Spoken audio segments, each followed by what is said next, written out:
nagkakaintindihan tayo, di ba? Oo, kasi alam nyo, meron, putsang, haba na naman ito. Meron akong gustong sabihin, mahaba talaga. O ngayon, meron kasing usapin tungkol doon sa kay Cielo Magno na ninonormalize ni Cielo Magno yung pagiging drug addict ni Flavie dahil daw hindi daw subjective yun. Yung pagiging addict niya kasi nga you have to study the DNA. Oo, yung DNA daw ng tao ang kumbaga parang siyang guhit ng palad mo. Na kung ano yung DNA mo, yun yung mo. So kung sa DNA mo ang pagiging isang addict ay hindi ka daw, ay magiging addict ka talaga. Pero kung wala sa DNA mo, hindi ka magiging addict ka, no? Ina talaga sabi ko, science na naman to, patay.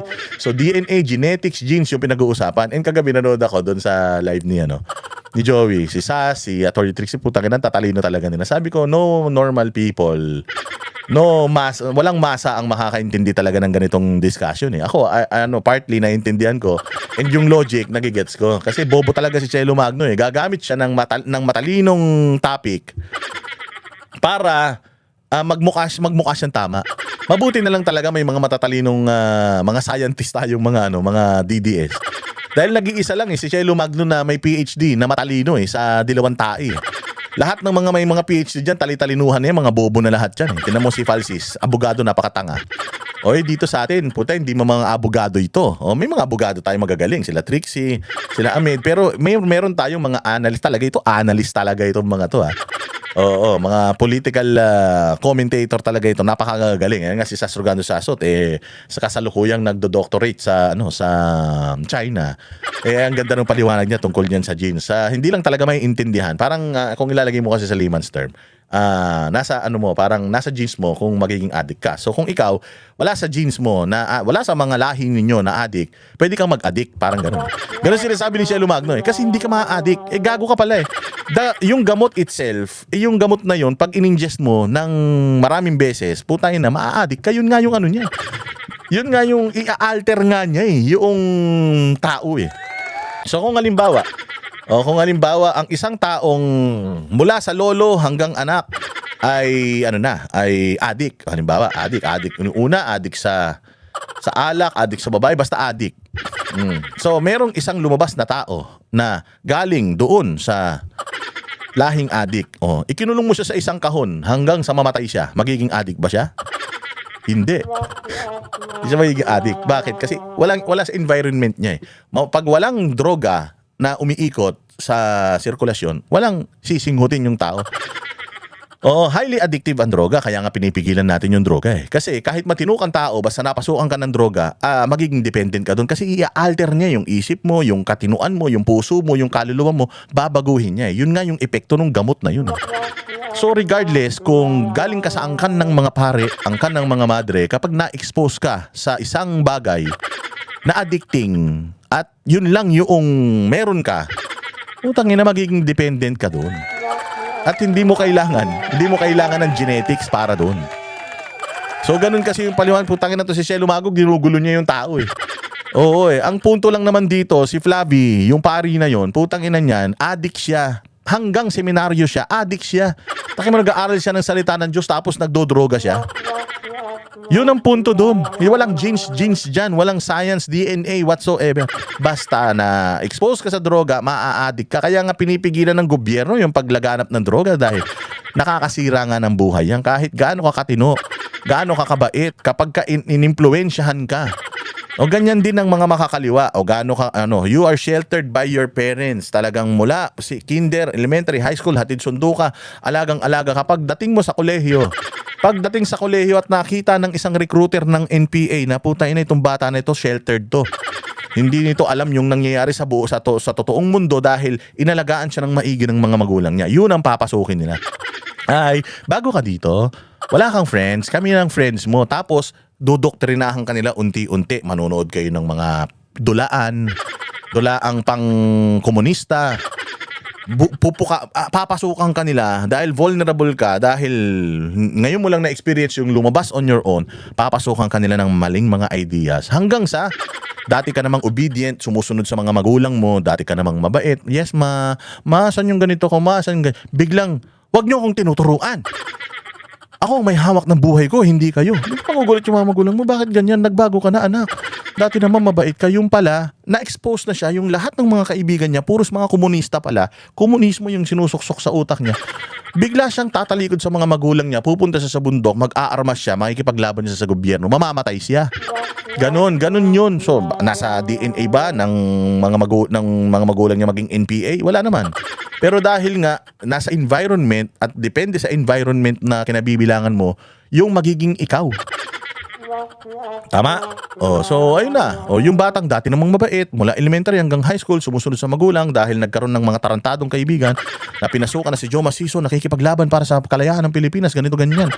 Na ang gobyerno ay para lang sa mayayaman, ang mga mahihirap, ganyan-ganyan. Pupukawin yun, papasok sa isip mo, tapos wala na, yun na yun. Hanggang sa zombie ka na. Ganyan ang ginagawa ng mga liberal. Ganyan ngayon ang ginagawa ng mga loyalista. Ayan yung usapan na yan, Jeans. Putang ina, sabi ko, lalim na ito. Hayop na yan. Pero mabuti na lang din, may mga magagaling tayo. Mabuti na lang, may mga magagaling tayo na mga DDS na talagang pinapakita sa mga itong tali-talinuhan ng mga dilawang ulul. Nagagamitin yung kanilang edukasyon, PhD ako, abogado ako, makikinig kayo sa akin. Mabuti na lang, mas magagaling yung logic ng mga Duterte supporter. Blanca kagad sila. Adik yan si Pader. However you wanna twist it, si Pader, 14 taon, 14 years siyang nagdroga at pari na siya, nagdudroga pa siya. So, sabi niya out of curiosity, ulul, walang out of curiosity na 14 years kang susuyop ng droga, tarantado. Ang ina, nagustuhan mo yan, adik ka, pinakinabangan mo yan, ulul ka, 14 years, curious ka. Tarantado, pag curious ka, sandali lang. Pag nakita mo na, okay na yun. Hindi eh. Kung tayo na yan, 14 years, gumagamit ka, sabi mo, mas maganda pa ba sa marijuana? Puta, nagshabu ka. Curious ka, may mas maganda pa ba sa shabu? Talagang utak adik ka, mantakin mo, nasarapan ka sa marijuana.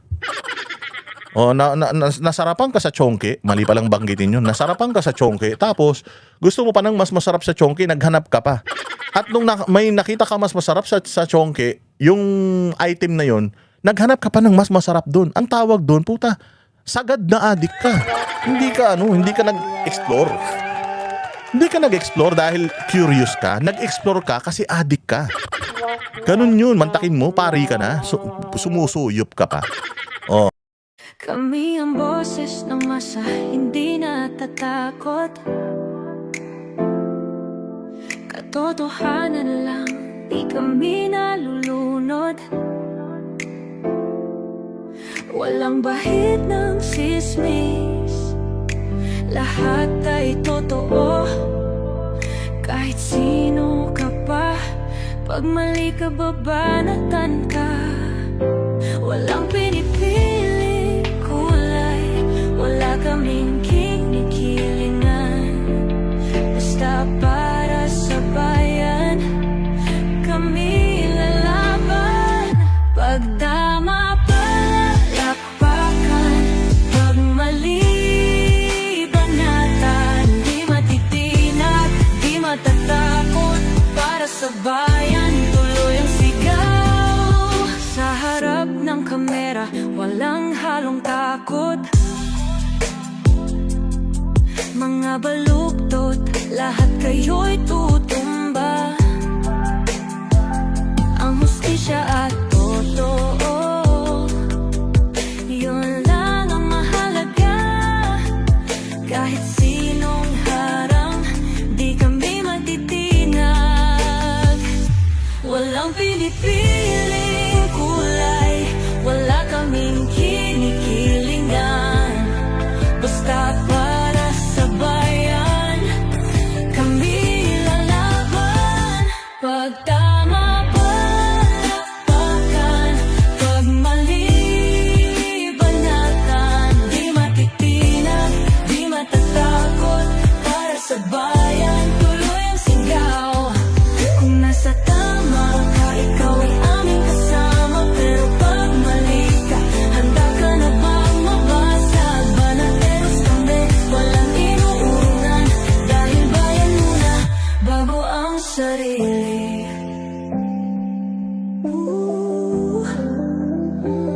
Bago ang sarili.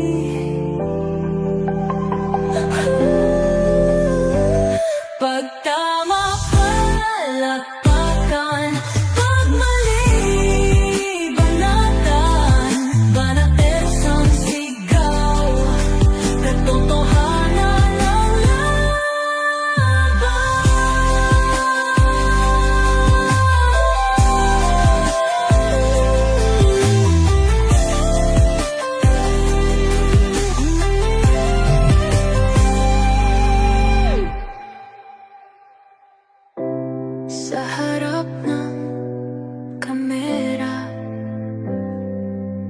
Wala